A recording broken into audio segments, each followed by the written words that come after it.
সেন্টেন্সের শেষে একটা নিয়ম, প্রথম নিয়মটা সেন্টেন্সের শেষে এ অন্তস্থ রস্যই থাকতে হবে। তাহলে একটা নিয়ম 5টা মনে রাখতে হবে। খাতা কলম সাথে নিয়ে বসতে হবে, প্রত্যেকটা ক্লাস করার আগে খাতা কলম সাথে করে নিয়ে বসতে হবে। সেন্টেন্স শেষে এ অন্তস্থ রস্যই থাকলে সাবজেক্ট আর ভার্বের প্রেজেন্ট ফর্ম, মানে তোমরা যেটা V1 বলো, এখন তো নিয়ম বলে যে V1 V2 V3, আমাদের সময় ছিল না। এখন এই যে প্রেজেন্ট ফর্মটা বলি আমরা কি V1 আর আদার্স, যেমন এই সেন্টেন্সটা করি আমরা, তাহলে ওই এই যে সেন্টেন্সের শেষে এ অন্তস্থ রস্যই, এই যে পালন করে এই যে এ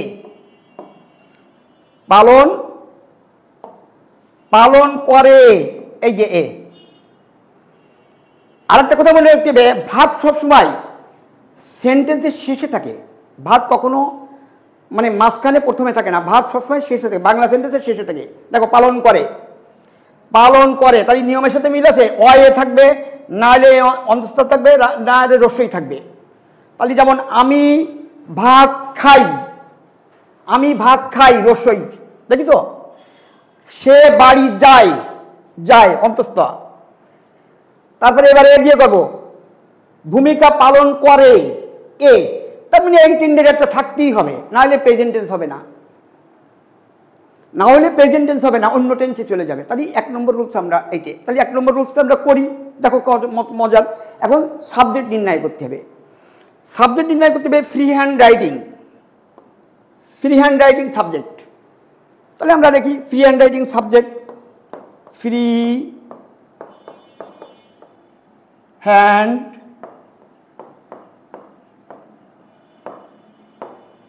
রাইটিং সাবজেক্ট হয়ে গেল। সাবজেক্টের পরে কি ভার্বের প্রেজেন্ট ফর্ম। ভার্ব কোন জায়গায় থাকবে একটু আগে বললাম, ভার্ব সবসময় সেন্টেন্সের শেষে থাকবে। এই যে ভার্ব পালন করে ইংরেজি অনেকে জানবে না, এইটাই কথা। স্যার আমরা যদি ভোকাবুলারি না জানি, পালন করা ইংরেজি না জানি, এর জন্য ব্যবস্থা আছে, এর জন্য কমান্ড যেগুলো রেগুলার লাগে সেইগুলোর আমি একটা PDF দিয়ে দেবো, ওইগুলো মুখস্থ করে বাবা। পালন করা, আচ্ছা আমরা খেলা করা ইংরেজি জানি না, পেলে মানে খেলা করা, পালন করা ইংরেজিও পেলে, দিলাম এনি প্লেট দিলাম না কেন, এই যে ভার্বের প্রেজেন্ট ফর্ম, এই যে ভার্বের প্রেজেন্ট ফর্ম, পাস্ট ফর্ম তো নেই, পাস্ট ফর্ম তো প্লেট ইডি হতো। আচ্ছা এনি পেলে সেন্টেন্স কি কারেক্ট না, এনি হবে প্লেস। কেন হবে? Subject third person.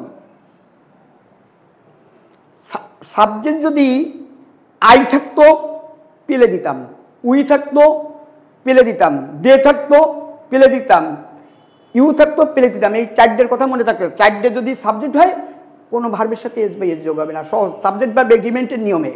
কিন্তু সাবজেক্ট ভার্ব এগ্রিমেন্ট তোমাদের ভিতর ঢুকাচ্ছি না, ছোটো মানুষ তোমরা যারা ধরো ছোটো বাচ্চারা ক্লাস করতেছো, ওটা ঢুকাচ্ছি না। এই জন্য আমি সাবজেক্ট ভার্ব এগ্রিমেন্ট সম্পর্কে এই 4টের কথা মনে রাখবা, আই উই দে ইউ। এই 4টের পরে যদি ভার্বের প্রেজেন্ট ফর্ম হয় এস বাই এস যোগ হয় না, হয়ে গেল। তাহলে এই ফ্রি হ্যান্ড রাইটিং হয়ে গেল, পালন করে হয়ে গেল। এবার এক অগ্রগামী ভূমিকা আমি কোন জায়গাতে করতেছি, প্রথমে সাবজেক্ট দিলাম, তারপরে ভার্ব থাকবে কোন জায়গায়, শেষে, তারপরে উল্টো দিক থেকে আসতে হবে, উল্টো দিক থেকে এক অগ্রগামী ভূমিকা বা এক গুরুত্বপূর্ণ ভূমিকা। তাহলে এক গুরুত্বপূর্ণ ভূমিকা, গুরুত্বপূর্ণ ইংরেজি ইম্পর্ট্যান্ট। তাহলে ইম্পর্ট্যান্ট ভাওয়েল আছে, তাহলে এ হবে না অ্যান হবে, তোমরা জানো ভাওয়েলের আগে অ্যান হয়। তাহলে অ্যান ইম্পর্ট্যান্ট আর ভূমিকা ইংরেজি রোল, ROLE। তাহলে এক গুরুত্বপূর্ণ ভূমিকা, কিন্তু আমি কি এক গুরুত্বপূর্ণ লিখেছি, আমি লিখেছি এক অগ্রগামী ভূমিকা। অগ্রগামী ইংরেজি কি, পায়োনিয়ার। তাহলে পায়োনিয়ারের সাথে আইএনজি যোগ করো, তাহলে এ পায়োনিয়ারিং রোল, ROLE। এই যে এনি আইএনজি যোগ করার কারণ কি, এইটা পায়োনিয়ার তো লিখতে পারতাম, পায়োনিয়ার রোল লিখতাম, কিন্তু পায়োনিয়ারিং লিখলাম কেন? এই রোলটা হচ্ছে লোকে নাউন, এইটা হচ্ছে অ্যাডজেক্টিভ। নাউন এনি আইসে, আবার জিরান পার্টিসিপল চলে আইসে। তাহলে পায়োনিয়ারিং রোল মানে অগ্রগামী ভূমিকা। যদি বলো গুরুত্বপূর্ণ ভূমিকা, ইম্পর্ট্যান্ট রোল লিখবা। তাহলে পায়োনিয়ার লাগবে না, পায়োনিয়ারিং রোল মানে ভূমিকা। চলে যাও এবার ঘটাতে, ঘটাতে বা গড়তে। তাহলে টু, এই যে আর একটা কথা মনে পড়ি, একটা সিম্পল সেন্টেন্সে সাবজেক্ট কিন্তু একটা, ভার্ব কিন্তু একটা, এই পেলে কিন্তু ভার্ব হয়ে গেছে। এখন যদি 10টা ভার্বও আসে তাহলে ভার্বের আগে একটা টু দিতে হবে, তাহলে ওই ভার্বগুলো আর ভার্ব থাকবে না, নাউন হয়ে যাবে, তাহলে ওই ভার্ব নষ্ট হয়ে যাবে। বি ঢেলে দিলাম। তারপরে টু বিল্ড, আমি একটু আগে বললাম টুর পরে সবসময় বি1 বসে, প্রেজেন্ট পর বসে। টু বিল্ড ঘটাতে। বিকাশ, মেধা, মেধা, মেধা যে ম্যারিট দিতে পারো, ম্যারিট।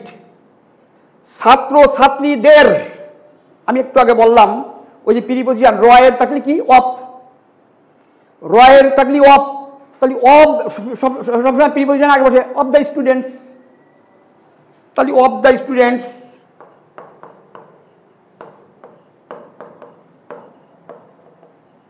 স্টুডেন্ট, তাহলে free hand writing plays a pioneer role to build merit, মানে মেরিট গড়তে, তৈরি করতে, মেধা মেধার বিকাশ ঘটাতে বা তৈরি করতে, অফ দ্য স্টুডেন্ট, ছাত্রছাত্রীদের। Is it clear?